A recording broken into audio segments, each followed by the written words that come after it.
ಎಲ್ರಿಗೂ ನಮಸ್ಕಾರ. ನಾನು ನಿಮ್ಮ ಗಿರೀಶ್ ಮಟ್ಟಣ್ಣವರ್. ಯಾಕೆ ಇಷ್ಟು ಸರಿ ನಾನು ಬರೀ ಅಂದ್ರೆ ಸರ್ನೇಮ್ ಹೇಳ್ತಾ ಇರಲಿಲ್ಲ, ಹೆಸರು.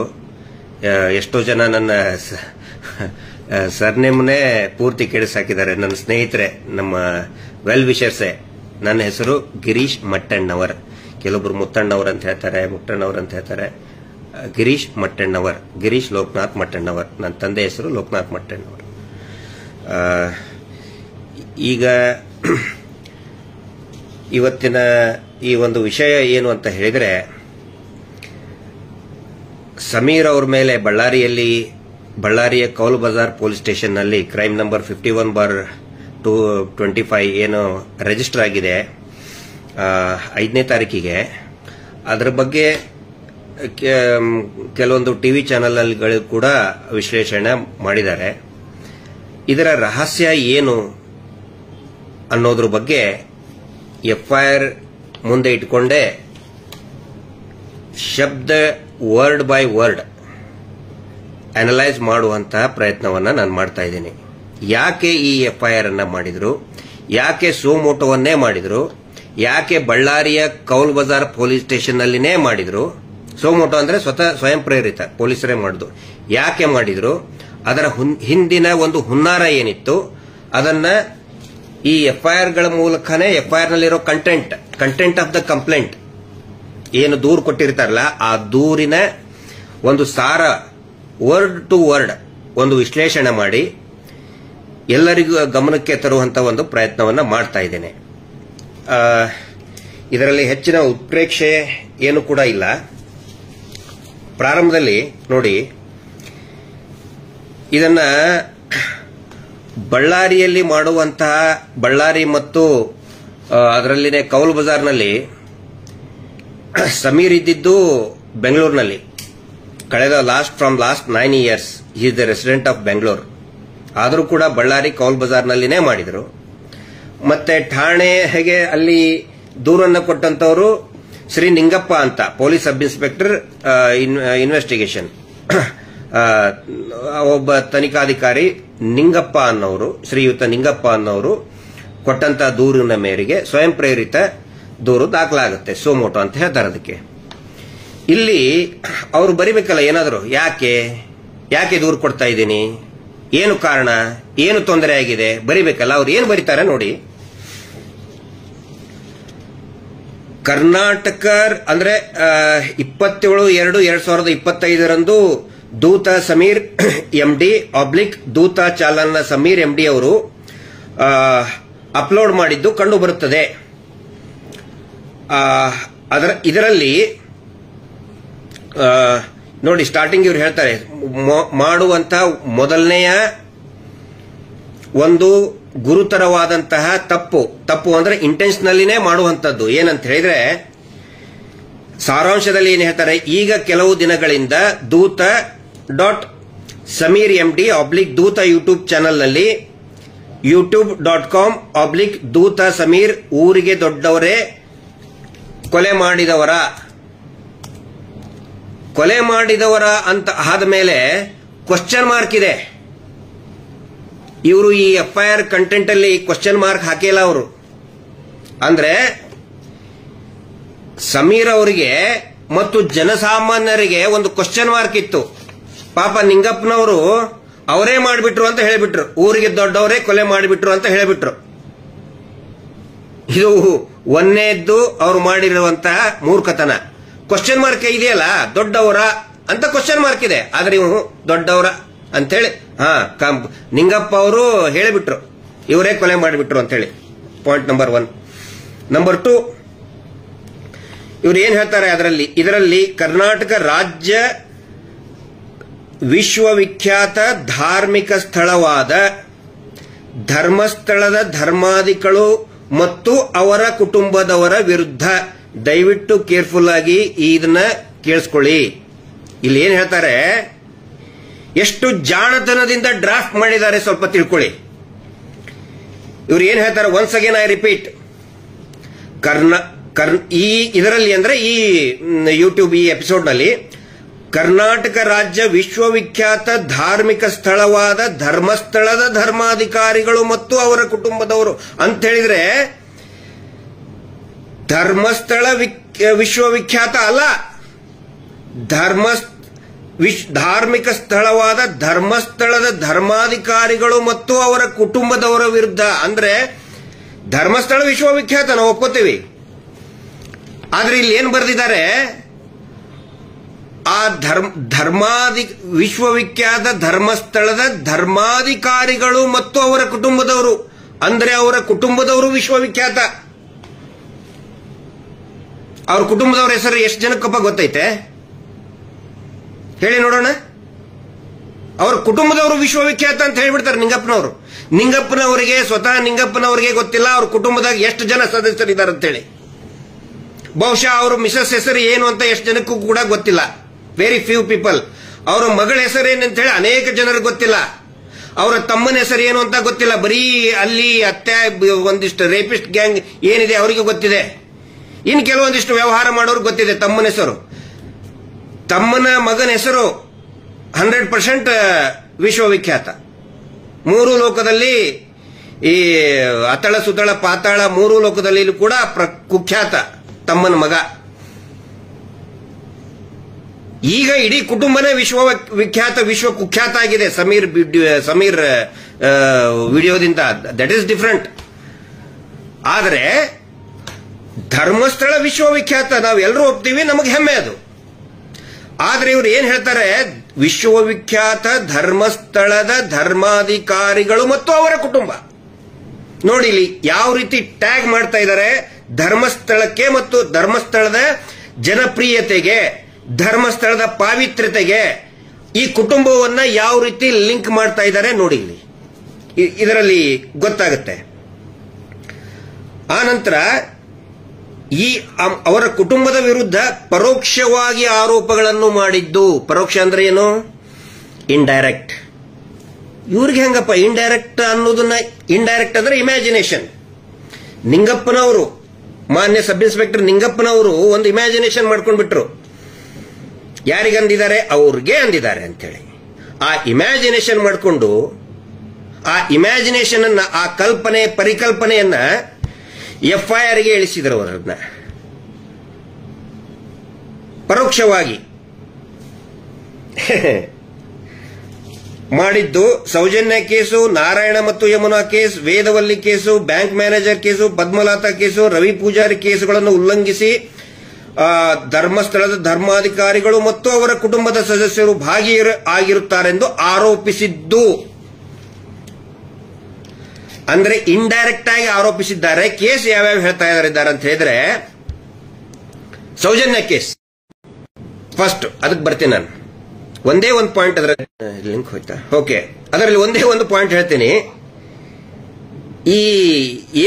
ಈ ಸೌಜನ್ಯ ಪ್ರಕರಣದಲ್ಲಿ ಅನೇಕ ಜನ ಹೇಳ್ತಾರೆ ಮುಗಿದ ಅಧ್ಯಾಯ, ಮುಗಿತಲ್ಲ ಅದು ಅಂತ ಹೇಳಿ. ನೋ, ಇವು ಆಸ್ ಆನ್ ಟುಡೇ ಹೈಕೋರ್ಟ್ ಅಲ್ಲಿ ಈ ಪ್ರಕರಣದಲ್ಲಿ, ಸೌಜನ್ಯ ಪ್ರಕರಣದಲ್ಲಿ ಲೋಪ ಎಸಗಿದಂತಹ, ತಪ್ಪು ಎಸಗಿದಂತಹ ಅಧಿಕಾರಿಗಳು, ಅವರಿಗೆ ಎರಿಂಗ್ ಆಫೀಷಿಯಲ್ಸ್ ಅಂತ ಹೇಳ್ತಾರೆ. ಆ ಎರಿಂಗ್ ಆಫೀಷಿಯಲ್ಸ್ ತನಿಖಾಧಿಕಾರಿಗಳು, ಆಗಿನ ಪೊಲೀಸ್ ಠಾಣೆಯ ತನಿಖಾಧಿಕಾರಿಗಳು, PSI, circle inspector Bhaskar Rai, SP ಆದಂತಹ ಅಭಿಷೇಕ್ ಗೋಯಲ್ ಮತ್ತು ವೈದ್ಯಾಧಿಕಾರಿಗಳು ಯಾರ್ಯಾರಿದ್ದಾರೆ ಅವರ ಮೇಲೆ ಶೀಘ್ರಾತಿ ಶೀಘ್ರ ಕಾನೂನು ಕ್ರಮ ಜರುಗಿಸಿ ಅಂತೇಳಿ ಆಲ್ರೆಡಿ ಹೈಕೋರ್ಟ್ ಆದೇಶ ಮಾಡಿಬಿಟ್ಟಿದೆ. ಸರ್ಕಾರ ಮಾಡ್ತಾ ಇಲ್ಲ, ಇನ್ನು ಮೀನಾಮೇಷ ಎಣಿಸ್ತಾ ಇದೆ. ಹ್ಯಾಂಗಪ್ಪ ನೀವು ಹೇಳ್ತೀರಿ ಇದನ್ನ ಮುಗಿದ ಅಧ್ಯಾಯ ಅಂತ ಹೇಳಿ? ಆಲ್ರೆಡಿ ಕೋರ್ಟ್ ಅಲ್ಲಿ ಇದೆ, ಎಷ್ಟೋ ಜನರಿಗೆ ಗೊತ್ತಿಲ್ಲ. ಪ್ರತಿದಿನ ಫಾಲೋ ಅಪ್ ಆಗ್ತಾ ಇದೆ. MR ಬಾಲಕೃಷ್ಣ ಅವರು ಇದ್ರ ಬಗ್ಗೆ ಉಲ್ಲೇಖ ಮಾಡಿ ಇದನ್ನ ಫಾಲೋ ಅಪ್ ಮಾಡ್ತಾ ಇದ್ದಾರೆ.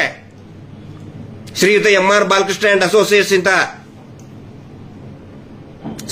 ಆನಂತರ ಇನ್ನೂ ವೆರಿ ವ್ಯಾಲಿಡ್ ಪಾಯಿಂಟ್, ಸೌಜನ್ಯ ಕೇಸ್ನಲ್ಲಿ ಅವ್ರ ಹೆಸರು ಇಲ್ಲದೆ ನೀವು ಯಾಕೆ ತರ್ತಾ ಇದ್ದೀರಿ ಅಂತ ಕೇಳ್ತಾ ಇದ್ದಾರೆ ಎಷ್ಟೋ ಜನ ಗೊತ್ತಿಲ್ಲದವರು. ಅವ್ರ ಗಮನಕ್ಕೆ, ಆ ಸ್ನೇಹಿತರ ಗಮನಕ್ಕೆ, ಈ ಕೇಸ್ನಲ್ಲಿ ಸ್ವತಃ CBI ಕೋರ್ಟ್, ಆಕ್ಚುಲಿ ಟೆಕ್ನಿಕಲಿ ಅದು ಪೋಕ್ಸೋ ಸ್ಪೆಷಲ್ ಕೋರ್ಟ್ ಬೆಂಗಳೂರಿನಲ್ಲಿ, ಸ್ವತಃ ಆಗಿನ CBI ಪ್ರಾಸಿಕ್ಯೂಷನ್ ಹೇಳ್ತಾರೆ, not investigating officer. CBI prosecution ಏನು ವಾದ ಮಾಡ್ತಾರಂತ ಹೇಳಿದ್ರೆ, ನೋಡಿ, ಇದರಲ್ಲಿ ಸಂತೋಷ್ ರಾವ್ನ ಪಾತ್ರ ಇಲ್ಲ. ಅವನ ಹೊರತುಪಡಿಸಿ ಇನ್ನೂ 3-4 ಜನ ಇದ್ದಾರೆ. ಆ 3-4 ಜನ ಯಾರು? 1, 2, 3, 4 ಎಲ್ಲ ಬರೆದಿದ್ದಾರೆ. ಹೆಸರು ಕೂಡ ನೇಮ್ ಇದೆ. ಬರೋದು ನೋಡಿ ಸ್ವಾಮಿ, ಈ 3-4 ಜನರನ್ನು ಕೂಡ ತನಿಖೆ ಮಾಡಬೇಕು, ಅವಕಾಶ ಕಲ್ಪಿಸಿಕೊಡಿ ಅಂತ ಕೇಳಿದಾಗ ಆ ಸ್ಪೆಷಲ್ ನ್ಯಾಯಾಲಯದ, ವಿಶೇಷ ನ್ಯಾಯಾಲಯದ ನ್ಯಾಯಾಧೀಶರು, ಮಾನ್ಯ ನ್ಯಾಯಾಧೀಶರು ಅನುಮತಿಯನ್ನು ಕೂಡ ಕೊಟ್ಟಿದ್ರು. ಎಸ್, ನಿಮ್ಮ ವಾದ ಸರಿ ಇದೆ. ಆ ಸಂತೋಷ್ ರಾವ್ನನ್ನ ಹೊರತುಪಡಿಸಿ ಇನ್ನು ಉಳಿದಂತಹ 4 ಜನ, ಅದರಲ್ಲಿ ಉದಯ್ ಜೈನ್, ಮಲ್ಲಿಕ್ ಜೈನ್, ಧೀರಜ್ ಜೈನ್ ಮತ್ತಿನ್ನೊಬ್ಬ ಭಯಂಕರ ಚಿಕ್ಕ ಮಗು, ಇವ್ರು ಹೇಳ್ತಾರೆ ನಮ್ಮ ಪರಿವಾರದ ಮಗು, ಅಮೆರಿಕಾದಲ್ಲಿದ್ದಂತ ಮಗು, ಎಲ್ಲರನ್ನೂ ಕೂಡ ಕರ್ಕೊಂಡು ಬಂದು ಅವರನ್ನ ತನಿಖೆ ಮಾಡಿ ಅಂತೇಳಿ ಸ್ಪೆಷಲ್ ಕೋರ್ಟೇ ಹೇಳಿತ್ತು. ಆಲ್ರೆಡಿ ನಾವು ಮರು ತನಿಖೆ ಮಾಡಿ ಅಂತ ಹೇಳ್ತಾ ಇದೀವಲ್ಲ, ಮರು ತನಿಖೆ ಈಗ 4 ವರ್ಷದ ಹಿಂದೆನೆ ಮಾಡಿಬಿಟ್ಟಿದೆ. ಆದೇಶ ಆಗಿಬಿಟ್ಟಿತ್ತು ಅವಾಗ ಸ್ಪೆಷಲ್ ಕೋರ್ಟ್ ಅಲ್ಲಿ. ನೀವು ಹೇಳ್ತಿರಲ್ಲ, ಯಾಕೆ ನೀವು ಸುಮ್ಮನೆ ಆರೋಪ ಮಾಡ್ತೀರಿ ಅಂತ ಹೇಳಿ. ನಾವು ಹೇಳಿಲ್ಲ, ಸ್ವತಃ ಸಿಬಿಐ ಪ್ರಾಸಿಕ್ಯೂಷನ್ ಹೇಳಿತ್ತು.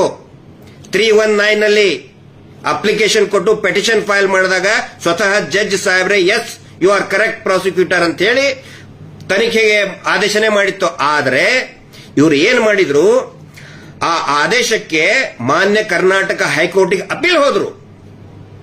ಅಪೀಲ್ ಹೋದ್ಮೇಲೆ ಅಲ್ಲಿ ಸ್ಟೇ ತಗೊಂಡು ಬಂದ್ರು. ಅಂದ್ರೆ ಕೆಳಗಿನ ನ್ಯಾಯಾಲಯ, ಸೆಷನ್ ಕೋರ್ಟ್ ಸ್ಥಾನಮಾನ ಇರುವಂತಹ ಆ ಸ್ಪೆಷಲ್ ಕೋರ್ಟ್ಗೆ, ಅದರ ಮೇಲ್ಗಡೆ ಇರೋದು ಅಪಿಲೇಟ್ ಅಥಾರಿಟಿ ಇರೋದು ಹೈಕೋರ್ಟ್. ಹೈಕೋರ್ಟ್ ನಲ್ಲಿ ಸ್ಟೇ ತಗೊಂಡು ಬಂದ್ರು ಇವರು. ಈ ಯಾರು ಉದಯ್ ಜೈನ್ ಅಂದ್ರೆ ಅವ್ರಿಗೇನೋ ಇದನ್ನಿಲ್ಲ, ಬಟ್ ಅವ್ರ ಮೇಲೆ ಕಾಪಾಡ್ತಾ ಇದಾರಲ್ಲ ಅವ್ರಿಗೆ ಒಬ್ರು ದೇವಮಾನವರು, ಅವರ ಅಡ್ವೊಕೇಟ್ ಗಳನ್ನ ಇಟ್ಟು ಅವರ ಮನೆಯ ಮಗು ಮತ್ತು ಈ 3 ಜನ ಗ್ಯಾಂಗ್ ಏನಿದೆ ಅವ್ರನ್ನ ರಕ್ಷಣೆ ಮಾಡೋದಕ್ಕೋಸ್ಕರ ಈ ಆದೇಶದ ಮೇಲೆ ಸ್ಟೇ ತಗೊಂಡು ಬಂದಿದ್ದಾರೆ. ಕ್ಲೀನ್ ಚಿಟ್ ಕೊಟ್ಟಿಲ್ಲ. ಇವ್ರು ಸುಳ್ಳು ಹೇಳ್ತಾ ಇದ್ದಾರೆ, ಹಸಿ ಸುಳ್ಳುಗಳನ್ನು ಹೇಳ್ತಾ ಇದ್ದಾರೆ ಈ ಹುಸಿ ದೇವಮಾನವನ ಗ್ಯಾಂಗ್. ಇದು ದಯವಿಟ್ಟು ಎಲ್ಲರಿಗೂ ಕೂಡ ಗೊತ್ತಿರಲಿ. ಕಾನೂನಿನ ಬಗ್ಗೆ ಸ್ವಲ್ಪ ಇದಿದ್ದವರು ನೀವು ಸುಳ್ಳೇ ಆರೋಪ ನಾವು ಆಕ್ಚುಲಿ ಕೋರ್ಟೇ ಹೇಳಿದೆ, ಕ್ಲೀನ್ ಚಿಟ್ ಕೊಟ್ಟಿಲ್ಲ. ಬ್ರೇನ್ ಮ್ಯಾಪಿಂಗ್ ಮಾಡಿಸ್ಕೊಂಡಿವಿ ಅಂತ ಹೇಳ್ತಾರೆ. ಅದರ ಬ್ರೇನ್ ಮ್ಯಾಪಿಂಗ್ ಮಾಡಿಸಿದಂತ ವರದಿಯನ್ನ ನ್ಯಾಯಾಲಯಕ್ಕೆ ಸಿಬಿಐದವ್ರು ಕೊಡ್ಲಿಲ್ಲ. ಸಿಬಿಐ ಐಒ ಅಂದ್ರೆ ಹೈಕೋರ್ಟ್ ನಲ್ಲಿ ಇದ್ದಂತವ್ರು. ಇದು ಫ್ಯಾಕ್ಟ್. ಹಿಂಗಿದ್ದ ಮೇಲೆ ಸಮೀರ್ ಕೇಳೋದು ತಪ್ಪಾ? ವಾಕ್ ಸ್ವಾತಂತ್ರ್ಯ ಬೇಡ ಹಂಗಿದ್ರೆ? ಯೂಟ್ಯೂಬರ್ಗಳಿಗೆ ವಾಕ್ ಸ್ವಾತಂತ್ರ್ಯ ಇಲ್ವಾ? ಆ ಸಬ್ಜೆಕ್ಟ್ ಬರ್ತೇನೆ, ನೆಕ್ಸ್ಟ್ ಪಾಯಿಂಟ್. ಆ ನಂತರ ಇವ್ರು ಹೇಳ್ತಾರೆ, ಯಾರು? ನಿಂಗಪ್ಪನವರೇ ಹೇಳ್ತಾರೆ, ನಾರಾಯಣ ಮತ್ತು ಯಮುನಾ ಕೇಸ್ ಏನಿದೆ ಗೊತ್ತೇನ್ರಿ ನಿಂಗಪ್ಪನವರೇ? ನಾನು ಹೇಳಲ್ಲ. ತಾವು ಪೊಲೀಸರು ಮತ್ತು ಬೆಳ್ತಂಗಡಿ ಪೊಲೀಸರು ಏನು ಹೇಳಿದ್ದಾರೆ, ದಕ್ಷಿಣ ಕನ್ನಡ ಪೊಲೀಸರಿಗೆ ಏನು ವರದಿ ಹೋಗಿದೆ ಅದನ್ನ ಬಳ್ಳಾರಿ ಪೊಲೀಸರಿಗೆ ಹೇಳುವಂತ ಪ್ರಯತ್ನ ನಾನು ಮಾಡ್ತಾ ಇದ್ದೀನಿ. ನಾನೇನು ಹೇಳ್ತಾ ಇಲ್ಲ. ಏನಾಗಿದೆ ಅಂದ್ರೆ ತಿಳ್ಕೊಳ್ಳಿ ಬಳ್ಳಾರಿ ಪೊಲೀಸರೇ, ಕೌಲ್ ಬಜಾರ್ ಪೊಲೀಸರೇ, ನಾರಾಯಣ ಮಾವುತ ಕೇಸ್ ನೀವೇ ಹಾಕಿದಿರಿಲ್ಲ ಇದನ್ನ, ಅದಕ್ಕೆ ಹೇಳ್ತಾ ಇದ್ದೀನಿ.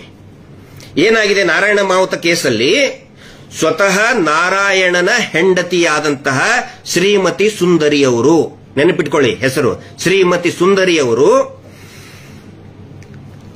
ಆಗಿನ ದಕ್ಷಿಣ ಕನ್ನಡದ SP ಅವರಿಗೆ ಒಂದು ದೂರನ್ನ ಕೊಟ್ಟಿದ್ದಾರೆ. ಏನಂತ ಹೇಳಿದ್ರೆ, ಸ್ವಾಮಿ ನನ್ನ ಗಂಡ ತೀರ್ಕೊಂಡು ಗಂಡ ಮತ್ತು ಗಂಡನ ತಂಗಿಯನ್ನ ಕೊಲೆಯಾಗಿ 1 ವರ್ಷ ಆಯ್ತು. ಆದರೂ ಕೂಡ ಆರೋಪಿಗಳು ಸಿಕ್ಕೇ ಇಲ್ಲ. ನನಗೆ ಈ ಧರ್ಮಸ್ಥಳದ ಪ್ರಮುಖ ವ್ಯಕ್ತಿಯಾದಂತ ಹರ್ಷೇಂದ್ರ ಕುಮಾರ್, ಯಾರದು? ಇದೇ ಧರ್ಮೋದ್ಯಮಿಗಳ ಸ್ವಂತ ತಮ್ಮ, ಕುಟುಂಬದವರು ವಿಶ್ವವಿಖ್ಯಾತರು ಅಂತ ಹೇಳ್ತಾ ಇದ್ದೀರಲ್ಲ, ಆ ವಿಶ್ವವಿಖ್ಯಾತ ಕುಟುಂಬದ ಜಾತಕ ಹೇಳ್ತಾ ಇದ್ದೀನಿ ಕೇಳಿ ಇಲ್ಲಿ. ಅದರಲ್ಲಿ ದೂರಿನಲ್ಲಿ ಅವರು ಬರೀತಾರೆ, ಹರ್ಷೇಂದ್ರ ಕುಮಾರ್ ಅವರು ನನಗೆ ಜೀವ ಬೆದರಿಕೆ ಕೊಟ್ಟರು. ಎದಕ್ಕೆ? ನಮ್ಮ ಕುಟುಂಬಕ್ಕೆ ಮನೆಗೆ ಬಂದು ಜೀವ ಬೆದರಿಕೆ ಕೊಟ್ಟಿದ್ದಾರೆ. ಎದಕ್ಕೆ? ಈ ನಮ್ಮ ಜಾಗೆಯನ್ನ ಬಿಟ್ಕೊಟ್ಟು ಹೋಗ್ಬಿಡು ನೀನು ಅಂತ ಬೆದರಿಕೆ ಕೊಟ್ಟಿದ್ದಾರೆ. ಹೆಸರು ಹಾಕಿ ಬರೆದಿದ್ದಾರೆ. ಆಮೇಲೆ ನಾವು ಮನೆ ಬಿಟ್ಟು ಹೋಗಲಿಲ್ಲ. ಹೀಗಾಗಿ ನಾರಾಯಣ ಮತ್ತು ಅವರ ತಂಗಿ ಯಮುನಾಳ ಕೊಲೆಯನ್ನ ಅವ್ರು ಹೇಳಿ 1 ವಾರಕ್ಕೇನೆ ಬಂದು ಕೊಲೆ ಆಗಿದೆ, ನಮ್ಮ ಗಂಡನ ಕೊಲೆ ಆಗಿದೆ ಅಂದ್ರೆ ನಮ್ಮದು ಅಂದ್ರೆ ನಮ್ಮ ಪರಿವಾರದ ಗಂಡ ಮತ್ತು ಗಂಡನ ತಂಗಿ. ಯಾಕಂದ್ರೆ ಇವ್ರು ಹೆದರ್ಕೊಂಡು ಬೆಳ್ತಂಗಡಿಯಲ್ಲಿ ಇರ್ತಿದ್ರು. ಚಿಕ್ಕ ಚಿಕ್ಕ ಅಂದ್ರೆ ಎಷ್ಟು ದೇ ಆರ್ ನಾಟ್ ಅಂದ್ರೆ ಮೈನರ್ ಏನಲ್ಲ, ಬಟ್ ಸ್ಟಿಲ್ 3 ಜನ, ಗಣೇಶ, ಅಶೋಕ ಮತ್ತು ಭಾರತಿ, ಅವ್ರ 3 ಜನ ಮಕ್ಕಳು ಬೆಳ್ತಂಗಡಿಯಲ್ಲಿ ಹೆದರ್ಕೊಂಡಿದ್ರು. ಆ ಸಂದರ್ಭದಲ್ಲಿ ಮನೆಗೆ ಬಂದು ಕೊಲೆ ಮಾಡಿದ್ದಾರೆ. ಅವರ ಜೀವ ಬೆದರಿಕೆಯಿಂದನೇ ಈ ಘಟನೆ ಆಗಿದೆ. ಆ ನಂತರ ಇದಾದ ನಂತರ ನಾನು ಪರಮ ಪೂಜ್ಯರಿಗೆ ನಾನು ಹೋಗಿ ಭೇಟಿಯಾಗಿದೆ. ಅವ್ರ ಹೆಸರು ಬರೆದಿದ್ದಾರೆ, ವೀರೇಂದ್ರ ಹೆಗ್ಗಡೆ ಅಂತ ಹೆಸರು ಹಾಕಿನೇ ಬರೆದಿದ್ದಾರೆ. ಅವ್ರ ಹತ್ರ ಹೋದ್ರೆ ಏನ್ ಹೇಳಿದ್ರು ಅಂತ ಹೇಳಿದ್ರೆ, ಆಯ್ತು ನೀನು ಇದ್ಲೇ ಮರ್ತು ಬಿಡು ಅಂತ ಹೇಳಿದ್ರಂತ ಹೇಳಿ ಸ್ವತಃ ಸುಂದರಿನೇ ಮೃತ ನಾರಾಯಣನ ಹೆಂಡತಿನೇ ಬರೆದಿದ್ದಾಳೆ. ಬರೆದು ಅದಕ್ಕೆ ಅಕ್ನಾಲಜ್ಮೆಂಟ್ಗೆ ನನ್ನ ಇದರಲ್ಲಿ ಅಪ್ಲೋಡ್ ಮಾಡಿದ್ದೆ ಫೇಸ್ಬುಕ್ ಅಲ್ಲಿ. ಸ್ವತಃ ಆ SP ಅವರು ರಿಸೀವ್ ಮಾಡಿ ಸೀಲ್ ಅಂಡ್ ಸಿಗ್ನೇಚರ್ ಹಾಕಿದಂತಹ ಕಂಪ್ಲೇಂಟ್ ಕಾಪಿ ನಿಮ್ಮ ಮುಂದೆ ನಾನು ನಮ್ಮ ಫೇಸ್ಬುಕ್ ಅಲ್ಲಿ ಹಾಕಿದ್ದೀನಿ, ನೋಡಿ. ಎಲ್ಲರೂ ಮಾತಾಡಬಾರ್ದ ಮತ್ತೆ ನಿಂಗಪ್ಪ ಅವರೇ, ಮಾತಾಡಬಾರ್ದ? ನಿಮ್ಗೆ ಗೊತ್ತಾಯ್ತು ಇದು ವಿಶ್ವವಿಖ್ಯಾತ ಕುಟುಂಬ, ವಿಶ್ವವಿಖ್ಯಾತ ಕುಟುಂಬದ ಏನು ಜಾತಕ. ಆ ನಂತರ ಸ್ವತಃ ವೀರೇಂದ್ರ ಹೆಗ್ಗಡೆ ಅವರ ಮೇಲೆ ಧರ್ಮಸ್ಥಳ ಪೊಲೀಸ್ ಠಾಣೆಯಲ್ಲಿ ಅಕ್ರಮ ಮೀಟರ್ ಬಡ್ಡಿ ದಂಧೆ ವಿರುದ್ಧ ಧರ್ಮಸ್ಥಳ ಪೊಲೀಸ್ ಸ್ಟೇಷನ್ನೇ ಅಲ್ಲಿನೇ NCR ದಾಖಲಾಗಿದೆ ರೀ. ಕೌಲ್ ಬಜಾರ್ ಪೊಲೀಸರೇ, ಬಳ್ಳಾರಿ ಪೊಲೀಸರೇ, ಬೆಳ್ತಂಗಡಿ ಪೊಲೀಸ್ ಠಾಣೆಯಲ್ಲಿ ಬೆಳ್ತಂಗಡಿ ಪೊಲೀಸರು ಮಾಡಿದ ದೂರು ದಾಖಲನ್ನ ಬಳ್ಳಾರಿ ಪೊಲೀಸರಿಂದ ಹೇಳ್ತಾ ಇದ್ದೀನಿ ನಾನು. ಹೊಸದಾಗಿ ಏನು ಹೇಳ್ತಾ ಇಲ್ಲ. ಪಾಪ ಗೊತ್ತಿರ್ಲಿಕ್ಕಿಲ್ಲ ನಿಂಗಪ್ಪ ಅವ್ರಿಗೆ, PSI ಅವ್ರಿಗೆ ಗೊತ್ತಿರಲ್ಲ. ನಿಮಗೆ ವಿಶ್ವವಿಖ್ಯಾತರು ಅಂತ ಬರೆದು ಬಿಟ್ರಲ್ಲ. ವಿಶ್ವವಿಖ್ಯಾತ ಕುಟುಂಬದ ಮೇಲೆನೆ ಇಡೀ ರಾಜ್ಯಾದ್ಯಂತ 43 NCR ದಾಖಲ ಆಗಿದೆ. 43 ಕೇಸಸ್ ರಿಜಿಸ್ಟರ್. ಅಕ್ರಮ ಮೀಟರ್ ಬಡ್ಡಿ ದಂಧೆ, ಕಿರುಕುಳ, ಹಿಂಸೆ, ವಾರ ಕೊಡ್ತಾ ಇರುವಂತ ಹಿಂಸೆ. ಆ ನಂತರ 4 ಬರೀ ಆ ಸಂಸ್ಥೆಯ ಮೇಲೆನೆ FIR ರಿಜಿಸ್ಟರ್ ಆಗಿದೆ. Davanagere, Hiriyur, Nanjangud, Mysuru, Tumakuru case FIR register ಆಗಿದೆ. ಬಳ್ಳಾರಿ ಪೊಲೀಸರೇ, ಮಾಹಿತಿಯ ಕೊರತೆ ಇರಬಹುದು ತಮಗೆ. ವಿಶ್ವವಿಖ್ಯಾತ ಕುಟುಂಬ ಅಂತಂದ್ರಲ್ಲ, ವಿಶ್ವವಿಖ್ಯಾತ ಕುಟುಂಬದ ಜಾತಕ ನಿಮಗೆ ಓದಿ ಹೇಳ್ತಾ ಇದ್ದೀನಿ. ಪಾಪ ನಿಮಗೆ ಗೊತ್ತಾಗಬೇಕಿದು, ಎಲ್ಲಾ ಪೊಲೀಸರಿಗೂ ಕೂಡ ಗೊತ್ತಾಗಬೇಕು. ಇಷ್ಟೇ ಅಲ್ಲ, ಒಟ್ಟು 334 ಕೇಸಸ್ ಇದೆ ಅವ್ರ ಮೇಲೆ. ಸಿವಿಲ್ ಕೇಸಸ್ ಪೆಂಡಿಂಗ್ ಇದೆ ಬೇರೆ ಬೇರೆ ಕೋರ್ಟ್ ನಲ್ಲಿ. ಅದು ತಹಶೀಲ್ದಾರ್ ಕೋರ್ಟ್ ಇರಬಹುದು, ಎಕ್ಸಿಕ್ಯೂಟಿವ್ ಮ್ಯಾಜಿಸ್ಟ್ರೇಟ್, AC ಕೋರ್ಟ್ ಇರಬಹುದು, DC ಕೋರ್ಟ್ ಇರಬಹುದು, ಹೈಕೋರ್ಟ್ ಇರಬಹುದು, ಫ್ರಾಡ್ ಇರಬಹುದು, ಜಮೀನನ್ನ ಒತ್ತುವರಿ ಮಾಡಿದ್ದು, ಸರ್ಕಾರಿ ಜಮೀನನ್ನು ಒತ್ತುವರಿ ಮಾಡಿದ್ದು. 334 ಕೇಸ್ಗಳಾಗಿದೆ. ವಿಶ್ವವಿಖ್ಯಾತ ಕುಟುಂಬ ಅದರ ಮೇಲೆ. ವಿಶ್ವವಿಖ್ಯಾತ ಬಳ್ಳಾರಿ ಪೊಲೀಸರೇ, ಕೌಲ್ ಬಜಾರ್ ಪೊಲೀಸರೇ, ನಾನೇನು ಹೊಸದಾಗಿ ಹೇಳ್ತಾ ಇಲ್ಲ. ಎಲ್ಲೆಲ್ಲಿ ಬೆಳ್ತಂಗಡಿಯಲ್ಲಿ ಏನ್ ಕೇಸ್ ರಿಜಿಸ್ಟರ್ ಆಗಿದೆ ಇದೆ ಅದನ್ನ ನಾನು ಯಾಕಂದ್ರೆ ಇದು ನೆಟ್ ಸ್ಲೋ ಇತ್ತು, ಸಾರಿ. ಅಂದ್ರೆ ಹೇಳ್ಬೇಕಲ್ಲ, ಇದನ್ನ ಯಾರಾದ್ರೂ ಹೇಳ್ಬೇಕಲ್ಲ. ಈಗ ಹಕ್ಕಿ ಪಿಕ್ಕಿ ಅವ್ರ ಮೇಲೆ ಕೇಸ್ ರಿಜಿಸ್ಟರ್ ಆದ್ರೆ ಸ್ಟೇಟ್ ಕ್ರೈಮ್ ರೆಕಾರ್ಡ್ ಬ್ಯೂರೋ ಇರ್ತದೆ. ಎಲ್ಲೇ ಕೇಸ್ ರಿಜಿಸ್ಟರ್ ಆದ್ರೂ ಕೂಡ ಗೊತ್ತಿರ್ತದೆ. ಕ್ರೈಮ್ ರೆಕಾರ್ಡ್ ಬ್ಯೂರೋಗೆ ಫೋನ್ ಮಾಡ್ತಾರೆ. ಫೋನ್ ಮಾಡಿ ಕೇಳ್ಕೊತಾರೆ ಹಕ್ಕಿ ಪಿಕ್ಕಿ ಅವ್ರ ಮೇಲೆ. ಯಾಕಂದ್ರೆ ಕಳ್ತನದ ಆರೋಪ ಸುಮಾರು ಇರ್ತದೆ. ಪಾಪ ಆ ಕಮ್ಯುನಿಟಿ ಮೇಲೆ ನಾನು ಬೈತಾ ಇಲ್ಲ, ಇಟ್ಸ್ ಟ್ರೈಬಲ್ ಕಮ್ಯುನಿಟಿ, ಬೈತಾ ಇಲ್ಲ. ಆದ್ರೆ ಕೆಲವೊಂದಿಷ್ಟು ವಾಂಡರಿಂಗ್ ಟ್ರೈಬ್ಸ್ ಇರ್ತವೆ, ಅವ್ರ ಮೇಲೆ ಕೇಸ್ ರಿಜಿಸ್ಟರ್ ಆದ್ರೆ ಎಲ್ಲಾ ಪೊಲೀಸ್ ಸ್ಟೇಷನ್ ಅವ್ರು ಕೇಳ್ತಾರೆ ನಿಮ್ಮ ಇದರಲ್ಲಿ ರಿಜಿಸ್ಟರ್ ಆಗಿದೆಯಾ. ಪಾಪ ಇವ್ರ ಬಗ್ಗೆ ವಿಶ್ವವಿಖ್ಯಾತ ಕುಟುಂಬ ಅಲ್ಲ, ಸ್ಟೇಟ್ ಕ್ರೈಮ್ ರೆಕಾರ್ಡ್ ಬ್ಯೂರೋನಲ್ಲಿ ಎಂಟ್ರಿ ಮಾಡಿರಂಗಿಲ್ಲ ನೀವು, ನನಗೆ ಗೊತ್ತಿದೆ. ಅದ್ರ ಸಲುವಾಗಿ ನಾನು ಹೇಳ್ತಾ ಇದ್ದೀನಿ, ನೋಡಿ ಇಷ್ಟು ಕೇಸ್ ಆಗಿದೆ, ರಾಜ್ಯದ ಎಲ್ಲಾ ಪೊಲೀಸರು ಕೂಡ ಗೊತ್ತಾಗಿದೆ. ಯಾಕಂದ್ರೆ ನಾಳೆ ಮತ್ತೆ ಇನ್ನೊಂದು ಬೀದರ್ನಲ್ಲೇ, ಶಿವಮೊಗ್ಗದಲ್ಲೇ ಮಾಡಿ ವಿಶ್ವವಿಖ್ಯಾತ ಕುಟುಂಬದ ಮೇಲೆ ಅಂದ್ಬಿಟ್ಟ ಅಂತ ಹೇಳಿ ರಿಜಿಸ್ಟರ್ ನೀವು ಹೇಳ್ತಿರಲ್ಲ, ಇದೇ ಸೇಮ್ ಕಂಟೆಂಟ್, ಸೇಮ್ ಸ್ಕ್ರಿಪ್ಟ್ ಗೊತ್ತಿರಲಿ ಅಂತ ಹೇಳ್ತಾ ಇದ್ದೀನಿ. ಇದು ಇಷ್ಟು ಇವರ ಜಾತಕ. ಇನ್ನೂ ಬಹಳ ಇದೆ, ಇವತ್ತಿಷ್ಟಕ್ಕೆ ಸಾಕು. ಆಮೇಲೆ ಈ ಮೇಲ್ಕಂಡ ಯೂಟ್ಯೂಬ್ ಚಾನೆಲ್ ನಿಂದ ಹೊರಡಿಸಿದ ವಿಡಿಯೋದಿಂದ ಧರ್ಮಸ್ಥಳ ಮತ್ತು ಧರ್ಮಸ್ಥಳದ ಧರ್ಮಾಧಿಕಾರಿಗಳ ಮೇಲೆ ಧಾರ್ಮಿಕ ಭಾವನೆ ಹೊಂದಿದ, ಪ್ಲೀಸ್ ಎಲ್ಲರೂ ನೋಟ್ ಮಾಡ್ಕೊಳ್ಳಿ ಇದನ್ನೇ ಸರ್, ಧರ್ಮಸ್ಥಳದ ಧರ್ಮಾಧಿಕಾರಿಗಳ ಮೇಲೆ ಧಾರ್ಮಿಕ ಭಾವನೆ ಹೊಂದಿದ ಸಾರ್ವಜನಿಕರ ಧಾರ್ಮಿಕ ಭಾವನೆಗೆ ಧಕ್ಕೆ ಉಂಟು ಮಾಡುತ್ತದೆ. ಇದನ್ನ ನೋಟ್ ಮಾಡ್ಕೊಳ್ಳಿ ಅಂತ ಯಾಕೆ ಹೇಳಿದೆ ಅಂತ ಹೇಳಿದ್ರೆ, ಧಾರ್ಮಿಕ ಭಾವನೆ ಅಂತ ಹೇಳಿದ್ರೆ ಯಾವ ಧರ್ಮದ ಭಾವನೆ? ಸ್ವತಃ ಸನ್ಮಾನ್ಯ ವೀರೇಂದ್ರ ಹೆಗ್ಗಡೆ ಅವರು ಹೇಳಿದ್ದಾರೆ, ಸುಪ್ರೀಂ ಕೋರ್ಟ್ನಲ್ಲಿ ಅಫಿಡವಿಟ್ ಕೊಟ್ಟು ಹೇಳಿದ್ದಾರೆ. ಏನಂತ? ಧರ್ಮಸ್ಥಳ ಹಿಂದೂಗಳಿಗೆ ಸಂಬಂಧವೇ ಇಲ್ಲ, ಧರ್ಮಸ್ಥಳದಲ್ಲಿ ಹಿಂದೂಗಳು ಪೂಜೆ ಮಾಡುವ ಹಕ್ಕು ಇಲ್ಲ. ಇದು ಸುಪ್ರೀಂ ಕೋರ್ಟಿನ ವೆಬ್ಸೈಟ್ನಲ್ಲಿ ಇದೆ, ದಯವಿಟ್ಟು ಯಾರಾದರೂ ನೋಡ್ಕೊಳ್ಳಿ. ಅದನ್ನು ನಮ್ಮ ಕಡೆ ಕನ್ನಡದಲ್ಲಿ ತರ್ಜುಮೆ ಮಾಡಿದಂತ ಸರ್ಟಿಫೈಡ್ ಕಾಪಿ ಇದೆ ನಮ್ಮ ಹತ್ರ, ಅದ್ರೂ ಕೂಡ ಹಾಕ್ತಾ ಇದೀವಿ, ನೋಡ್ಕೊಳ್ಳಿ. ಆಲ್ರೆಡಿ ಪಬ್ಲಿಕ್ ಡೊಮೇನ್ ಅಲ್ಲಿ ಇದೆ, ಒನ್ಸ್ ಅಗೇನ್ ಹಾಕ್ತಾ ಇದೀವಿ, ಅದನ್ನು ನೋಡ್ಕೊಳ್ಳಿ. ಸ್ವತಃ ಧರ್ಮಾಧಿಕಾರಿಗಳೇ ಸುಪ್ರೀಂ ಕೋರ್ಟ್ನಲ್ಲಿ ಹೇಳಿಬಿಟ್ಟಿದ್ದಾರೆ, ಹಿಂದೂಗಳಿಗೆ ಇದರಲ್ಲಿ ಹಕ್ಕೇ ಇಲ್ಲ, ಪೂಜೆ ಮಾಡುವ ಹಕ್ಕಿಲ್ಲ, ಇದು ಧಾರ್ಮಿಕ ಸಂಸ್ಥೆ ಅಲ್ಲವೇ ಅಲ್ಲಂದ ಮೇಲೆ ಯಾವ ಧರ್ಮದ ಧಾರ್ಮಿಕ ಭಾವನೆಗಳಿಗೆ ಧಕ್ಕೆ ಉಂಟಾಗುತ್ತದೆ? ಸನ್ಮಾನ್ಯ ನಿಂಗಪ್ಪನವರೇ, ಕೌಲ್ ಬಜಾರ್ ಪೊಲೀಸರೇ, ಸುಪ್ರೀಂ ಕೋರ್ಟ್ ಅಲ್ಲಿ ಇದ್ದು ನಿಮ್ಗೆ ಹೇಳ್ತಾ ಇದ್ದೀನಿ. ಪಾಪ ನಿಮ್ಮ ಮಾಹಿತಿ ಕೊರತೆ ಇದೆಯಲ್ಲ, ನೀವೇನೋ ಇಮ್ಯಾಜಿನೇಷನ್ ಮಾಡ್ಕೊಂಡ್ಬಿಟ್ರಿ, ಪರಿಕಲ್ಪನೆ ಮಾಡ್ಕೊಂಡ್ಬಿಟ್ರಿ, ಧಕ್ಕೆ ಉಂಟಾಗುತ್ತಂತ ಹೇಳಿ. ಮತ್ತಿಲ್ಲಿ ಯಾರು ನಂಬೇಕು? ಅವರು ಅದರದ್ದು ಓನರು, ಧರ್ಮಾಧಿಕಾರಿಗಳು ಅದರದ್ದು ಓನರು, ದೇವಸ್ಥಾನದ ಓನರ್ ಅಂತ ಹೇಳ್ಕೊತಾರೆ. ನಾವು ಅದರ ಭಕ್ತರು, ದೇವಸ್ಥಾನದ ಭಕ್ತರು. ನಾವು ದೇವಸ್ಥಾನದ ಭಕ್ತರು. ಧರ್ಮಾಧಿಕಾರಿಗಳು ಹೇಳಿದ್ ನಂಬೇಕಾ, ನಿಂಗಪ್ಪ ಅವ್ರು ಹೇಳಿದ್ ನಂಬೇಕಾ? ನಾವು ಎಲ್ಲೋ ಕೌಲ್ ಬಜಾರ್, ಬಳ್ಳಾರಿ ಕೌಲ್ ಬಜಾರ್ PSI ನಿಂಗಪ್ಪ ಅವ್ರ ಮಾತನ್ನ ನಂಬಬೇಕಾ? ಸುಮ್ಮನೆ ಹಂಗೆ ಕಲ್ಪನೆ ಮಾಡಿದ ಮಾತನ್ನ ನಾವು ಭಕ್ತರು ನಾವು ನಂಬಬೇಕಾ? ಅಥವಾ ಆ ಧರ್ಮಸ್ಥಳ ದೇವಸ್ಥಾನದ ಓನರ್, ಕಾಂಟ್ರಾಕ್ಟರ್ ಶ್ರೀಯುತ ವೀರೇಂದ್ರ ಹೆಗ್ಗಡೆ ಧರ್ಮಾಧಿಕಾರಿಗಳೇ ಹೇಳಿದ್ದಾರೆ, ಸುಪ್ರೀಂ ಕೋರ್ಟ್ಗೆ ಅಫಿಡವಿಟ್ ಕೊಟ್ಟು ಹೇಳಿದ್ದಾರೆ, ಇದು ಹಿಂದೂ ದೇವಸ್ಥಾನ ಅಲ್ಲ, ಹಿಂದೂಗಳಿಗೆ ಇದಕ್ಕೆ ಸಂಬಂಧನೇ ಇಲ್ಲ, ನಾವು ಜೈನರು, ಇದು ನಮ್ಮ ಜೈನ್ ಇನ್ಸ್ಟಿಟ್ಯೂಟ್. ಅದನ್ನು ನಂಬಬೇಕಾ? ಅಲ್ಲರಿ, ನೀವು ಇಮ್ಯಾಜಿನೇಷನ್ ಮಾಡಿಕೊಂಡು FIR ಮಾಡಿದಿರಲ್ರಿ ಆ ಹುಡುಗನ ಮೇಲೆ. ಆ ನಂತರ ಅನೇಕ ಜನ ಹೇಳ್ತಾರೆ ದೇವಸ್ಥಾನಕ್ಕೆ ಬೈದ, ಅದರಲ್ಲಿ ಒಂದು ವರ್ಡ್ ಯೂಸ್ ಮಾಡಿದ್ದಾರೆ. ನಿನ್ನೆ ಕಂಪ್ಲೀಟ್ ನಾವು ಅದನ್ನ ರೈಟಿಂಗ್ ನಲ್ಲಿ ಇರಿಸ್ಕೊಂಡಿದ್ದೇವೆ. ಅದರಲ್ಲಿ ಏನು ಒಂದು ಹೇಳ್ತಾನೆ ಗೊತ್ತಾ? ಧರ್ಮಸ್ಥಳದ ಶ್ರೀ ಮಂಜುನಾಥ ಸ್ವಾಮಿ ಅನ್ನುವ ಶಬ್ದ ಬಳಸಿದ್ದಾನೆ ಸರ್. ಶ್ರೀ ಮಂಜುನಾಥ ಸ್ವಾಮಿ ಅಂದ್ರೆ ಅಪಮಾನ ಏನ್ರಿ? ಯಾರಿಗಿರಿ ಅಪಮಾನ ಆಯ್ತು? ಯಾರಿಗೆ ಅಪಮಾನ ಆಯ್ತು? ಸ್ವಲ್ಪ ಹೇಳ್ರಪ್ಪ. ಇಷ್ಟು ಬರೆದು 299 BNS ನಲ್ಲಿ ದೂರು ದಾಖಲು ಮಾಡಲು ಕೋರುತ್ತೇನೆಂದು ಇದ್ದ ಮೇರೆಗೆ ಠಾಣೆ ಗುನ್ನೆ ನಂಬರ್ 51/2025 ಅಲ್ಲಿ ನಮೂದಿಸಿಕೊಳ್ಳುತ್ತೇನೆ. ಇದು FIR ನ ಜಿಸ್ಟು. ಇದು ಏನಂತ ಹೇಳಿದ್ರೆ, ಈ ಓದಿದ್ನಲ್ಲ, ಇದು ನಮಗೆ ರೂಢ ಆಗಿಬಿಟ್ಟಿದೆ. ಕಳೆದ 1 ವರ್ಷದಿಂದ ಓದಿ ಓದಿ ಓದಿ ಓದಿ ಇದನ್ನೇ. ಮಹೇಶ್ ಶೆಟ್ಟರ್ ಮೇಲೆ 13 ಕೇಸು, ಎಲ್ಲಾ 13 ಕೇಸ್ನಲ್ಲಿ ಫಸ್ಟ್ ಪ್ಯಾರಾ ಬರೋದು ಇದೇ ಸೇಮ್ ಸ್ಕ್ರಿಪ್ಟ್.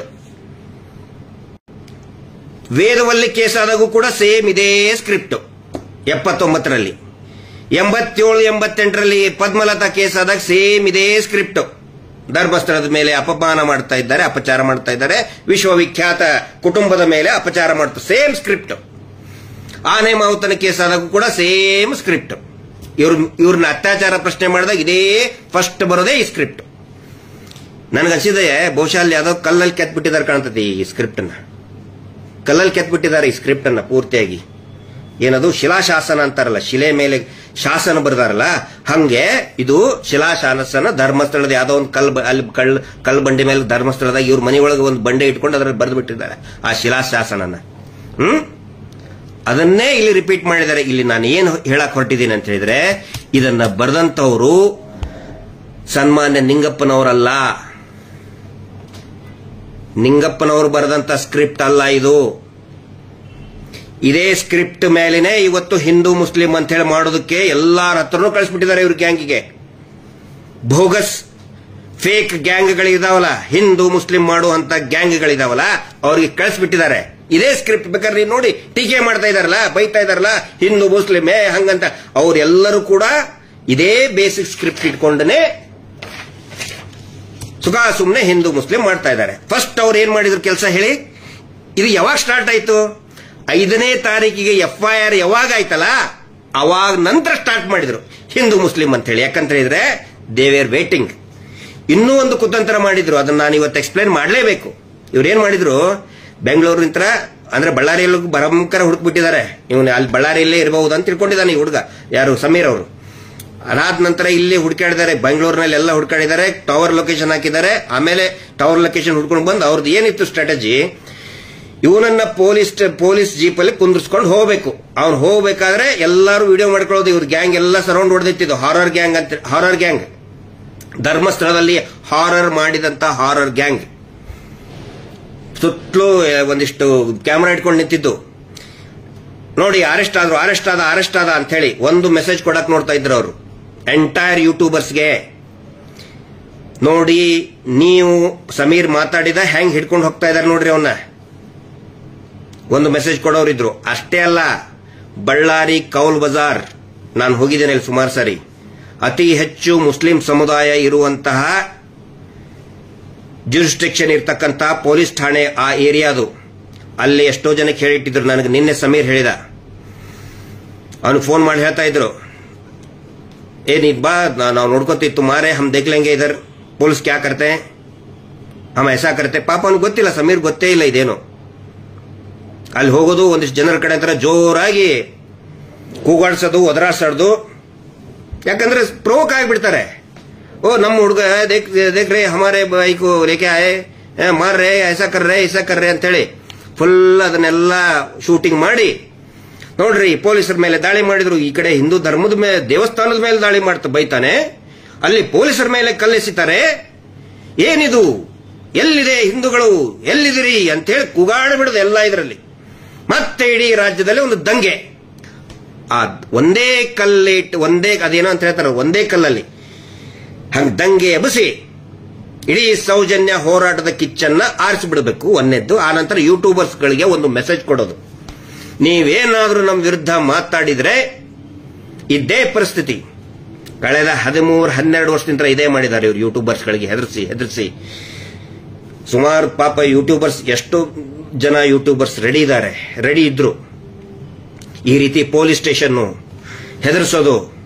ಇನ್ ಕೆಲವೊಂದಿಷ್ಟು ಜನಕ್ಕೆ ಆಮಿಷ ಕೊಟ್ಟರು, ಬಿಸ್ಕೆಟ್ ಎಸೆದ್ರು, ಹೋದ್ರು. ಓಕೆ, ನೋ ಪ್ರಾಬ್ಲಮ್, ನಮ್ಗೇನು ಇದನ್ನಿಲ್ಲ. ಕೆಲವೊಬ್ರದ್ದು ಅನಿವಾರ್ಯತೆ ಇರ್ತದೆ, ನಾವು ಅವ್ರಿಗೇನು ಬಯಲ್ಲ. ಆದ್ರೆ ಈ ಒಂದು ತಂತ್ರಗಾರಿಕೆ ಒಂದು ಏಟಲ್ಲಿ 2 ಹಕ್ಕಿಗಳನ್ನ ಹೊಡೆಯೋದಕ್ಕೆ ಹೋಗಿ ಸಿಕ್ಕಾಪಟ್ಟೆ ಏಟು ತಿಂದ್ಕೊಂಡು ಸುಮ್ಮನೆ ಕುತ್ಕೊಂಡಿದ್ದಾರೆ. ಈಗ ಸುಮ್ಮನೆ ಕುತ್ಕೋಬೇಕು. ಹಿಂದೂ ಮುಸ್ಲಿಂ ಅಂತ ಮಾಡೋರು ಸುಮ್ಮನೆ ಕುತ್ಕೋಬೇಕು. ನಾನು ಹಿಂದೂ ಮುಸ್ಲಿಂ ಅಲ್ಲ. ನಾನು ಹೆಮ್ಮೆ ಇದೆ ನನಗೆ ಹಿಂದೂ ಅಂತ ಹೇಳ್ಕೊಳ್ಳೋಕೆ. ನಾನೊಬ್ಬ ಭಾರತೀಯ ಮತ್ತು ನಾನೊಬ್ಬ ಹೆಮ್ಮೆಯ ಹಿಂದೂ. ನಾನು ಹಿಂದೂ ಮುಸ್ಲಿಂ ಅಲ್ಲ. ಆ ನಂತರ ಕೆಲವೊಬ್ರು ನಾನು ಕೇಳಿದ್ದಾರೆ, ಮೆಸೇಜ್ ಹಾಕಿದ್ದಾರೆ, ಯಾಕೆ ಸಮೀರ್ ಬಗ್ಗೆ ಇಷ್ಟೊಂದು ಸೀರಿಯಸ್ ಆಗಿ ನೀವು ಅವನನ್ನ ಹೈಕೋರ್ಟಿಗೆ ಹೋಗಿ ಪ್ರೊಟೆಕ್ಟ್ ಮಾಡ್ತಾ ಇದ್ದೀರಾ ಅಂತ ಕೇಳಿದರು. ಅವರೆಲ್ಲರಿಗೂ ನಾನು ಒಂದು ಮಾತು ಹೇಳ್ತಾ ಇದ್ದೀನಿ, it is not only A question of ಒಬ್ಬ ಸಮೀರನ ಸುರಕ್ಷತೆಯ ಪ್ರಶ್ನೆ. ಯಾರು ಯೂಟ್ಯೂಬರ್ ಅವರ ಪ್ರೊಟೆಕ್ಟ್ ಬರೀ ಸಮೀರ್ ಮೇಲಿಷ್ಟೇ ಎಫ್ಐಆರ್ ಆಗಿಲ್ಲ. ಇದಕ್ಕಿಂತ ಮುಂಚೆ ಅನೇಕ ಸೌಜನ್ಯ ಪರ ನಿಂತಹ ಅನೇಕ ಯೂಟ್ಯೂಬರ್ಗಳ ಮೇಲೆ ಎಫ್ಐಆರ್ ಮಾಡಿದ್ದಾರೆ. ನಮ್ಮ ಕೂಡ್ಲಾರಂಪೆ ಸಂಚಾರಿ ಸ್ಟುಡಿಯೋ, ಆಮೇಲೆ ಟೋಟಲ್ 39 ಯೂಟ್ಯೂಬ್ಗಳನ್ನ ಬ್ಲಾಕ್ ಮಾಡಿದ್ದಾರೆ. ಅದಕ್ಕಿಂತ before 82 TV YouTuber including TV ಚಾನೆಲ್ಗಳಿಗೆ ನೋಟಿಸ್ಗಳನ್ನ ಕೊಟ್ಟಿದ್ದಾರೆ. ಮಾತಾಡಲೇಬಾರದು. ಒಂದು ಸಣ್ಣ ಆರ್ಟಿಕಲ್ ಬರೆದ್ರೆ ಯೂಟ್ಯೂಬ್ ಬಿಡಿ, ಸಣ್ಣ ಆರ್ಟಿಕಲ್ ವೆಬ್ ಪೇಜ್ ನಲ್ಲಿ ಒಂದು ಸಣ್ಣ ಸೌಜನ್ಯಗಳಿಗೆ ನ್ಯಾಯ ಬೇಕು ಅಂದ್ರೆ ಟಕ್ಕನೆ ಒಂದು ನೋಟಿಸ್ ಕಳಿಸ್ಬಿಡೋದು. ಆ ಶೀನಪ್ಪ ಅವನ ಬಗ್ಗೆ ಯಾರು ಬೈದಿಲ್ಲ ರೀ. ಅವನು ಯಾರು ಅಂತ ಯಾರಿಗೂ ಗೊತ್ತಿಲ್ಲ, ಅವನು ಕಳಿಸ್ತಾನೆ. ಅವನು ಯಾರು ಅಂತ ಯಾರಿಗೂ ಗೊತ್ತಿಲ್ಲ, ಅವನು ನೋಟಿಸ್ ಕಳಿಸೋದು. ಅವ್ರು ನೋಟಿಸ್ ಕಳಿಸಿದ್ರೆ ಫೋನ್ ನಂಬರ್ ಸಿಗ್ತದೆ, ಹೆದರ್ಸೋದು ಅಥವಾ ಡೀಲಿಂಗ್ ಮಾಡೋದು. ನಿಮ್ಮನ್ನ ಹಂಗ್ ಮಾಡ್ತೇವೆ ಹಿಂಗ್ ಮಾಡ್ತೇನೆ. ಅಕ್ಷರ ರಾಜು ಅವ್ರು ಕೇಳ್ರಿ, ಸುಬ್ರಹ್ಮಣ್ಯ ಹಂಡಿಗೆ ಅವ್ರು ಕೇಳಿ, ಕೂಡ್ಲಾರಂಪೇಜ್ ಅವ್ರು ಕೇಳಿ, ಸಂಚಾರಿ ಸ್ಟುಡಿಯೋ ಅವ್ರು ಕೇಳಿ. ಆನಂತರ ನಮ್ಮ ರೈಟ್ ನ್ಯೂಸ್ ಇತ್ತೀಚೆಗೆ ತುಂಬಾ ಉತ್ಸಾಹದಿಂದ ಒಬ್ಬ ಯುವಕ, ಶ್ರೀ ಅನ್ನುವಂತ ಯುವಕ ತುಂಬಾ ಉತ್ಸಾಹದಿಂದ ಎಷ್ಟು ಬೆದರಿಕೆ ಕೆರೆಗಳು ಬಂದು ರೈಟ್ ನ್ಯೂಸ್ನವ್ರಿಗೆ ಈ ಮೀಟರ್ ಬಡ್ಡಿ ದಂಧೆಯಿಂದ ಹಳ್ಳಿಗೂ ತಲುಪಿದ್ರು ಅವರು. ಎಷ್ಟೊಂದು ಕರೆಗಳು ಬಂದು ರೈಟ್ ನ್ಯೂಸ್ಗೆ. ಹಿಂಗಾಗಿ ಇನ್ನೂ ಅನೇಕ ಯೂಟ್ಯೂಬರ್ಗಳು ಇವತ್ತು ನಿಜವಾಗಲೂ ಕೂಡ ಯೂಟ್ಯೂಬರ್ ಒಂದು ದೊಡ್ಡ ಕ್ರಾಂತಿಯನ್ನ ಮಾಡ್ತಾ ಇದ್ದಾರೆ. ಬಹುಶಃ ಈ ಕ್ರಾಂತಿ ಇಡೀ ದೇಶ ಮತ್ತು ಜಗತ್ತು ಮೆಚ್ಚುವಂತ ಕ್ರಾಂತಿ ಯೂಟ್ಯೂಬರ್ ಮಾಡೋದು. ಹಿಂಗಾಗಿ ಯೂಟ್ಯೂಬರ್ ಇವ್ರಿಗೆ ಚುಚ್ಚುತ್ತಾ ಇದೆ. ಇವರಿಗೆ ಯೂಟ್ಯೂಬರ್ ಅದರ ಸಲುವಾಗಿ ಈ ಒಂದು ಸಂದೇಶವನ್ನ ಕೊಡುವಂತ ಕೆಲಸ ಮಾಡಿದ್ರು. ಆದರೆ ಬರೋಬ್ಬರಿ ಏಟ್ ಬಿತ್ತವರಿಗೆ. ಇದು ಸೌಜನ್ಯಳ ಶಕ್ತಿ, ಮಂಜುನಾಥ ಸ್ವಾಮಿಯ ಶಕ್ತಿ, ಅಣ್ಣಪ್ಪ ಸ್ವಾಮಿಯ ಶಕ್ತಿ. ಇದು ಗೊತ್ತಿರಲಿ. ಹೀಗಾಗಿ ನಾವು ಮುಂದೆ ಏನ್ ಮಾಡ್ತಾ ಇದೀವಿ ಅಂತ ಹೇಳಿದ್ರೆ, ಈ protection it is not only for Sameer. ಸಮೀರ್ನಂತೆ ಧ್ವನಿ ಎತ್ತುತ್ತಾ ಇರುವಂತಹ ಈ ಇನ್ನು ಮುಂದೆನೂ ಕೂಡ ಬೇರೆ ಬೇರೆ ಸಾಮಾಜಿಕ ವಿಷಯದಲ್ಲಿ ಧ್ವನಿ ಎತ್ತತಕ್ಕಂತಹ ಯೂಟ್ಯೂಬರ್ಗಳ ಮೇಲೆ ಯಾರೂ ಈ ರೀತಿ ಕಾನೂನು ಬಾಹಿರವಾಗಿ ಅವರಿಗೆ ಹೆದರಿಕೆಯನ್ನ ಕೊಡುವಂತ ಕೆಲಸ ಆಗಬಾರದು. ಪಟ್ಟಭದ್ರ ಹಿತಾಸಕ್ತಿಗಳು ಫ್ರೀಡಮ್ ಆಫ್ ಸ್ಪೀಚ್ ಯಾವತ್ತಿಗೂ ಕೂಡ ಜೀವಂತ ಇರಬೇಕು. ಯಾವಾಗ ಫ್ರೀಡಮ್ ಆಫ್ ಸ್ಪೀಚ್ ಜೀವಂತ ಇರುತ್ತೆ ಆವಾಗ ಮಾತ್ರ ಜನಸಾಮಾನ್ಯ ಜೀವಂತವಾಗಿರ್ತಾನೆ.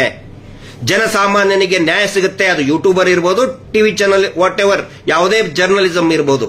ಆ ಜರ್ನಲಿಸಂಗೆ ರಕ್ಷಣೆ ಕೊಡೋದಕ್ಕೆ ಇಷ್ಟೊಂದು ಸೀರಿಯಸ್ ಆಗಿ ತಗೊಂಡಿದ್ದೀವಿ. ನಾವು ಸುಮ್ಮನೆ ಬಿಡಲ್ಲ, ಇದನ್ನ ತುಂಬಾ ಸೀರಿಯಸ್ ಆಗಿ ತಗೊಂಡಿದ್ದೀವಿ. ಬರುವಂತಹ ನೆಕ್ಸ್ಟ್ ವೀಕೆಂಡ್ ಸ್ವತಃ ಸಮೀರ್ ಎಲ್ಲಾ ಯೂಟ್ಯೂಬರ್ಗಳ ಜೊತೆಗೆ ಇಂಟರಾಕ್ಷನ್ ಮಾಡೋರಿದ್ದಾರೆ. ಏನೇನು ಸತ್ಯಾಸತ್ಯತೆ ನಡೆದಿದೆ ಎಲ್ಲವನ್ನು ಕೂಡ ತಿಳಿಸ್ತಾರೆ. ಸೌಜನ್ಯ ಪ್ರಕರಣದ ಬಗ್ಗೆ, ಧರ್ಮಸ್ಥಳದ ಹಾರರ್ಗಳ ಬಗ್ಗೆ ಇನ್ನೂ ಅನೇಕ ವಿಷಯಗಳು ಹೊರಬರಲಿದೆ. ಬರುವಂತಹ ವೀಕೆಂಡ್ಗೆ ಒಂದು ಥ್ಯಾಂಕ್ಸ್ ಹೇಳೋದಕ್ಕೆ ಮತ್ತು ಎಲ್ಲಾ ಯೂಟ್ಯೂಬರ್ಗಳಿಗೆ ಒಂದು ಕಾನೂನಿನ ಧೈರ್ಯವನ್ನು ಸ್ಟ್ರೆಂತ್ ಕೊಡೋದಕ್ಕೆ ಇವತ್ತು ನಮ್ಮ ಅಡ್ವೊಕೇಟ್ ಹೇಳಿದ್ದಾರೆ, ಸಮೀರ್ ಒಬ್ಬರಿಗೆ ಅಲ್ಲ, ನಾವು ಪ್ರತಿಯೊಬ್ಬ ಫ್ರೀಡಮ್ ಆಫ್ ಸ್ಪೀಚ್ ಅನ್ನು ನಾವು ಎತ್ತಿ ಹಿಡಿಬೇಕು.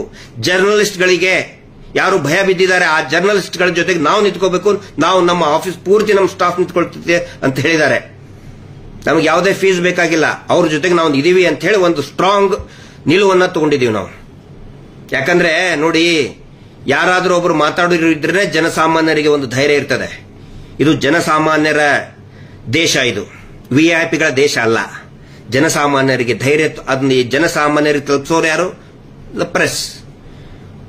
ಅದರಲ್ಲಿ ವಿಶೇಷವಾಗಿ ಯೂಟ್ಯೂಬರ್ಗಳು ಮತ್ತೆ ಈ ಪೇಜ್ ರೈಟರ್ಸ್ಗಳು, ಕಂಟೆಂಟ್ ರೈಟರ್ಸ್ಗಳು, ಅವರಿಗೋಸ್ಕರ ಒಂದು ಇಂಟರಾಕ್ಷನ್, ಸಮೀರ್ ಅವ್ರ ಜೊತೆಗೆ ಒಂದು ಇಂಟರಾಕ್ಷನ್ ಸೆಷನ್ ಅನ್ನು ಇಟ್ಟಿದ್ದೀವಿ. ದಯವಿಟ್ಟು ಯಾರು ನ್ಯಾಯದ ಪರವಾಗಿದ್ದೀರಿ ಎಲ್ಲರೂ ಕೂಡ ಬರಬೇಕು ಅಂತ ನಾನು ಕೈ ಮುಗಿದು ಕೇಳ್ತಾ ಇದ್ದೀನಿ. ಸೌಜನ್ಯ ನ್ಯಾಯಪರ ಸಮಿತಿಯಿಂದ ಈ ಒಂದು ಸೌಜನ್ಯಳಿಗೆ ನ್ಯಾಯ ಸಿಗಬೇಕು ಮತ್ತು ಧೈರ್ಯವಾಗಿ ನೀವು ಪ್ರಸಾರ ಮಾಡೋದಕ್ಕೆ, ನ್ಯಾಯಯುತವಾಗಿ ಪ್ರಸಾರ ಮಾಡೋದಕ್ಕೆ, ವಿನಾಕಾರಣ ಸುಳ್ಳು ಆರೋಪ ಮಾಡೋದಲ್ಲ, ನ್ಯಾಯಯುತವಾಗಿ ಪ್ರಸಾರ ಮಾಡೋದಕ್ಕೆ ಒಂದು ಉತ್ತೇಜನ ಕೊಡೋದಕ್ಕೆ ಈ ಒಂದು ಇದನ್ನ ಇಟ್ಕೊಂಡಿದ್ದೀವಿ. ದಯವಿಟ್ಟು ಪ್ರತಿಯೊಬ್ಬರು ಕೂಡ ಯಾರ್ಯಾರಿಗೆ ಉತ್ಸಾಹ ಇದೆ, ಈ ಸುಮ್ಮನೆ ಬಂದು ಗಲಾಟೆ ಮಾಡೋರಿಗೆ ಅವಕಾಶ ಇಲ್ಲ. ಅದು ಇದು ಏನೇನೋ ಮಾತಾಡ್ಕೊಂಡು ಗಬ್ಬೆಬ್ಸೋರಿಗೆ ಅವಕಾಶ ಇಲ್ಲ. ಆ ತರ ಮಾಡಿದ್ರೆ ಹೊರಗಡೆ ಹಾಕುವಂತ ವ್ಯವಸ್ಥೆನೂ ಕೂಡ ಇದೆ. ಅದಕ್ಕೆ ದಯವಿಟ್ಟು ಯಾರ್ಯಾರು ಫ್ರೀಡಮ್ ಆಫ್ ಸ್ಪೀಚ್ ಅನ್ನ ಬೆಂಬಲಿಸ್ತೀರಿ ತಮ್ಮೆಲ್ಲರಿಗೂ ಕೂಡ ಈ ಬರುವ ವೀಕೆಂಡ್ ನಾವು ಡೇಟು, ಟೈಮು ಮತ್ತು ಪ್ಲೇಸು ಎಲ್ಲಾನು ಕೂಡ ನಾಳೆ ಅಥವಾ ಮ್ಯಾಕ್ಸಿಮಮ್ ಸುಮಾರದವರೆಗೆ ಎಲ್ಲಾ ಯೂಟ್ಯೂಬರ್ಗಳಿಗೂ ಕೂಡ ತಲುಪಿಸ್ತೇವೆ. ಸೌಜನ್ಯ ನ್ಯಾಯಪರವಾಗಿದ್ದಂಥವ್ರಿಗೆ, ಯಾರು ಈ ದೇಶದ ಪ್ರಜೆಗಳು ಅನ್ಕೋತೀರಿ ಅಂದ್ಕೊಂಡಿದ್ದು ಸುಮಾರು ಜನ ಪಾಪ ನಿಜವಾಗ್ಲೂ hats off YouTubers and Facebook, ಇನ್ಸ್ಟಾಗ್ರಾಮ್ನಲ್ಲಿ ಪೇಜ್ ರೈಟರ್ಸ್ಗಳಿಗೆ ಹ್ಯಾಟ್ಸ್ ಆಫ್. ಒಂದು ದೊಡ್ಡ ಕ್ರಾಂತಿಗೆ ಚಾಲನೆಯನ್ನು ಕೊಟ್ಟಿದ್ದೀರಿ. ಹೀಗಾಗಿ ಒಂದು ಥ್ಯಾಂಕ್ಸ್ ಗಿವಿಂಗ್ ಸೆಷನ್ ಅನ್ನ ಮತ್ತೆ ಇನ್ನೂ ಅನೇಕ ಧರ್ಮಸ್ಥಳದ ಹಾರರ್ಗಳನ್ನ ದಾಖಲೆ ಸಮೇತ ಬಿಡುಗಡೆ ಮಾಡುವಂತ ಒಂದು ಪ್ರಯತ್ನ ನಡೀತದೆ. ದಯವಿಟ್ಟು ಎಲ್ಲರೂ ಬರಬೇಕು ಅಂತ ಕೇಳ್ಕೊತಾ ಇದ್ದೀನಿ. ಅಲ್ಟಿಮೇಟ್ಲಿ ಈ ಹೋರಾಟ ಒಂದು ತಾರ್ಕಿಕ ಅಂತ್ಯಗೊಳ್ಳಲೇಬೇಕು. ಅತ್ಯಂತ ವೇಗವಾಗಿ ಹರಡ್ತಾ ಇದೆ.